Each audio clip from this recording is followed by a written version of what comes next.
ሂዱ መርካቶ ግቡ። ጸጉሯን አቁማ ጫማውን ያስጮች ሽቶ ተቀብታ ስትሄድ እኮ አንድ ወንድ ብቻ እኮ አይደለም ዞር ብሎ የሚያያት። በዚህ መሃል ስታልፍ ይሄ ሁሉ ሰው ይዞራል ወደሷ። ለስንቱ ነው የምትሆነው? አንተም አያት፣ ያም አያት፣ ይሄም አያት። ለሁሉም ደርሳለች እንዴ? አትደርስም። አንዳንድ ሰዎች እንደው መኪና የሚጋጩ ሰዎች አሉ። ሴት እያዩ ከፊት ለፊት መጣ ካለፈች እሷን ዙሮ ያይ ከመኪና ጋር ሄዶ ልትም ምን ሆንከ ብለህ ወርደህ ብትጠይቀው እንግዲህ ይዞኝ ነበር ይላል። እንደውም ትንሽ ሀያ አላቸው አደብ አላቸው የሚባሉ ሰዎች ማታ ማታ ቤት ገብቶ በሞባይላቸው ነው የሚያዩት ሴቶችን። ቀን የታዩ ሴቶችን በሙሉ ሰብስቦ አይቶ ጨርሶ ነው የሚተኙት።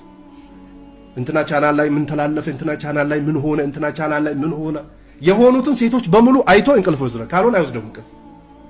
ይሄው የአላህ ነብይ አለይሂ ሰላቱ ወሰላም ማተረክቱ ባዕድ ያሉ ነብዩ ፍትነተን አደር አለ الرجال من النساء متفق عليه። በወንዶች በጣም ጉዳት የሚያስከትሉ ሴቶችን ካልሆነ በስተቀር አሉ ነብዩ አለይሂ ሰላም። በሌላ ሐዲሳቸው በጣም ጠንካራ የሆነ ወንድ ቀልብ ያለውን ታሸንፋለች አሉ ነብዩ አለይሂ ሰላቱ። ሂዱ